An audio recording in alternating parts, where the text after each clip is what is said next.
ইহুদিদের কবর ভাঙার হাদিস এনে যারা আল্লাহর ওলিদের মাজার ভাঙতেছেন, আমি আপনাদেরকে স্পষ্ট ভাষায় বলে যাই, আপনাদের হাসর ইহুদিদের সাথেই হবে। ঠিক না বলেন? জোরালো ভাবে আদেশ, আলী তুমি ছাড়বে না কোনো উঁচু খবর, সবকে ভেঙে সমান করে দাও। এই যে এখানে সব কবর উঁচু হচ্ছে, এখানে কবর, আমার মুক্তিযোদ্ধা কবর, বেটা কি দেখাচ্ছেন আপনি কবর পাকা করে? অসম্ভব। মোহাম্মদ সাল্লাল্লাহু আলাইহি ওয়াসাল্লাম বলেছেন আদেশ। আসসালামু আলাইকুম। সিরাজগঞ্জে আলী পাগলার মাজারকে ভাঙার কারণে আলাদ্দিন জিহাদি একটি বক্তব্য দিয়েছেন উঁচু কবর ভাঙার বিষয়ে। চলুন ওনার আলোচনাটি প্রথমে শুনে আসা যাক। যারা আজকে আল্লাহর ওলিদের মাজারে মাজারে আক্রমণ করছে, তারা কোন ইসলাম নিয়ে এসেছে? আপনি বলবেন হাদিস শরীফে আছে, দয়াল নবীজি বলেছেন উঁচু কবর পেলে ভেঙে সমান করে দাও। আপনি হাদিস পড়েছেন, আমরা পড়িনি? সহিহ মুসলিমের হাদিস, সুনান আবি দাউদের হাদিস, সুনান ইবনে মাজার হাদিস, মিশকাতুল মাসাবির হাদিস, সুনানুল কুবরা লিল বাইহাকির হাদিস, আর সুনান লিদারাকুতনি সেই কিতাবের হাদিস, আরো বহু কিতাবে এটা রয়েছে। আল্লাহ রাসূল শেরে কথা মাওলানা আলী রাদিয়াল্লাহু আনহুকে বলেছিলেন যে তুমি উঁচু কবর পেলে ভেঙে সমান করে দাও। এই হাদিস আপনারা পড়েছেন, আমরা পড়িনি? অবশ্যই পড়েছি। মাজার ভেঙে দিতে হবে, যেই দলিলের আলোকে আপনারা বলছেন সেই দলিল আপনারা কম পড়েছেন, আমরা বেশি পড়েছি আলহামদুলিল্লাহ। বলবেন যে হাদি ভাই, যদি আপনি বেশি পড়ে থাকেন, যে হাদিস দিয়ে আমরা মাজার ভাঙার কথা বলছি, হাদিস যদি আপনি বেশি পড়ে থাকেন, তাহলে কেন মাজার ভাঙছেন না? উঁচু মাজারগুলি ভেঙে সমান করছেন না কেন? প্রয়োজনের তাকিদে এই আলোচনাটা আমি রিপিট করছি, যুগের চাহিদার কারণে, সময়ের তাকিদে এই আলোচনা আমি বারবার করছি। যে হাদিসের উপরে ডিপেন্ড করে আপনারা মাজার ভাঙতে চান, সেই হাদিস আপনারা ভালো মতো পড়েন নাই, এই কারণে আপনাদের এত গরম গরম বক্তব্য। কিন্তু দিন শেষে আমাদের সাথে ইলমি মোকাবেলা করে জয়ের নিশান নেওয়ার ক্ষমতা আল্লাহ আপনাদেরকে দেয়। কারণ আল্লাহ পাকের অশেষ দয়ায়, আমার দয়াল নবীজির উসিলায়, আউলিয়ায়ে কেরামের উসিলায় আল্লাহ তাআলা আমাদেরকে এর চেয়ে ভালো, আরেকটু ভালো জ্ঞান দান করেছেন। আমরা এই হাদিস এখানেই পড়ে শেষ করিনি। কেন নবীজি বললেন কবর ভেঙে সমান করতে? এটার হাকিকত খুঁজতে গিয়ে দেখি সহিহ বুখারীর মধ্যে উল্লেখ, মদিনা মুনাওয়ারায় আমার দয়াল নবীজি যখন হিজরত করে গেলেন, তখনও মসজিদে নববী তৈরি হয়নি, মসজিদে নববী শরীফ তখনও তৈরি হয়নি গো। আল্লাহর হাবিব সাহাবায়ে কেরামকে যখন বললেন, সাহাবায়ে কেরাম এখানে মসজিদ তৈরি হবে, জায়গা নির্ধারণ করলেন, কিন্তু লক্ষ্য করে দেখা গেল ওই জায়গার মধ্যে উঁচু উঁচু টিলা আছে, ইহুদিদের বড় বড় উঁচা উঁচা কবর আছে, আর কিছু খেজুর গাছ আছে।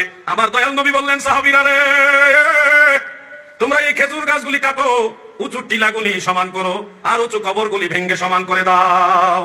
এরপরে শেরে খোদা মাওলানা আলী সহ অন্যান্য সাহাবীরা খেজুর গাছগুলি কাটলেন, উঁচু টিলাগুলি এগুলি সমান করলেন এবং উঁচু কবরগুলি ভেঙে সমান করে দিলেন। বুখারীর হাদিস, সহিহ মুসলিমের হাদিস, আবু দাউদের হাদিস, ইবনে মাজার হাদিস, মিশকাতের হাদিস, সুনানুল কুবরা লিল বাইহাকির হাদিস সহ সবগুলি হাদিস একসাথে মিলাইয়া আমরা দেখেছি যাদের উঁচু কবর ভেঙে সমান করার আদেশ আল্লাহর রাসূল দিয়েছে, সেই মানুষগুলি কোনো মুসলমান ছিল না রে।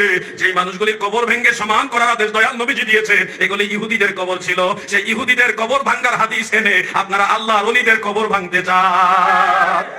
কথা কি বুঝতেছেন আপনারা? এবার আমি প্রশ্ন করি, আপনারা বলুন, আল্লাহ রাসূল যাদের কবর ভেঙে সমান করতে বলেছেন, এই কবরগুলি কাদের? সবাই বলেন কাদের? তাহলে ইহুদিদের কবর ভাঙার হাদিস, ইহুদিদের কবর ভাঙার হাদিস এনে যারা আল্লাহর ওলিদের মাজার ভাঙতে চান, আমি আপনাদেরকে স্পষ্ট ভাষায় বলে দেই, আপনাদের হাসর ইহুদিদের সাথেই হবে। ঠিক না? মুফতি আলাদ্দিন জিহাদি সাহেব মানুষকে ভুল ব্যাখ্যা দিচ্ছেন, ভুল বুঝাচ্ছেন। চলুন উঁচু কবরের বিষয়ে বিভিন্ন আলেমদের মুখ থেকে শুনে আসা যাক। সাইয়েদনা আলীকে মদিনায় এক সময় পাঠালেন আর বললেন, যত উঁচু মাজার দেখো ভেঙে মাটির সাথে গুড়িয়ে দাও। কবরস্থান উঁচু হবে না, কবর হবে সমান। আমাকে বললেন, আলী লা তাদু তিন সালের নিরত্তমস্তাহু, আলী ছাড়বে না কোনো পৃথিবীতে ছবি মূর্তি, সবকে ভেঙে খান খান করে দাও।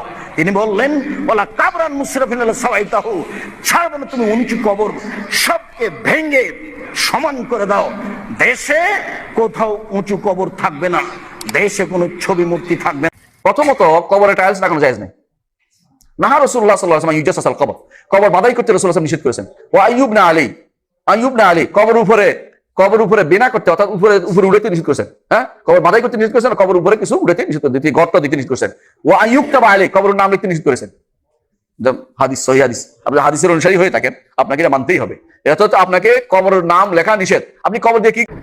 কবর পাকা করা হারাম, জায়েজ নাই। যদি মাইয়াতের নিচে থেকে পাকা করে তো হারাম, কবরটার চারিদিক পাকা করে হারাম। কিন্তু নাপাক বস্তু থেকে রক্ষা করার জন্য যদি ঘেরা করে, কবরস্থানকে ঘেরা করে, তারপরে যেখানে সেখানে কবর দেওয়া ঠিক নয়। আপনি যদি এখন কবরটা পাকা করেন, তাহলে পরে আপনার পিতার জন্য এটা স্থায়ী একটা গুনাহ জারিয়া হয়ে যাবে।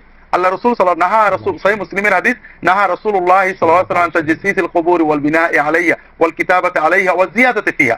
রাসূলুল্লাহ সাল্লাল্লাহু আলাইহি ওয়াসাল্লাম কবরের উপরে পাকা করা তো দূরের কথা, বাইরের মাটি এনে একটু উঁচু করতে নিষেধ করেছেন, কবরের উপর চুন লাগাতে, কাঁচা কবরে চুন লাগাতেও নিষেধ করেছেন, কবরের উপরে সৌধ বা কিছু বানাতে নিষেধ করেছেন, কবরে কিছু লিখতে নিষেধ করেছেন, এগুলো নিষেধ করেছেন, অর্থাৎ হারাম।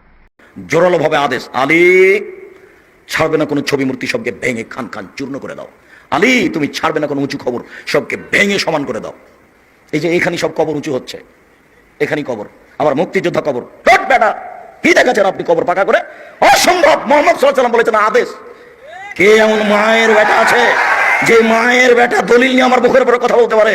ক্ষমতা দিয়ে কথা বলা একেবারেই সহজ। আমি আপনারা যাক নিঃস্ব মানুষ, আমার বংশীয় ক্ষমতা নাই, আমি কোনো দল সংগঠন করি না, আমার দলেরও ক্ষমতা নাই, আমার বংশেরও ক্ষমতা নাই, আমার টাকারও ক্ষমতা নাই।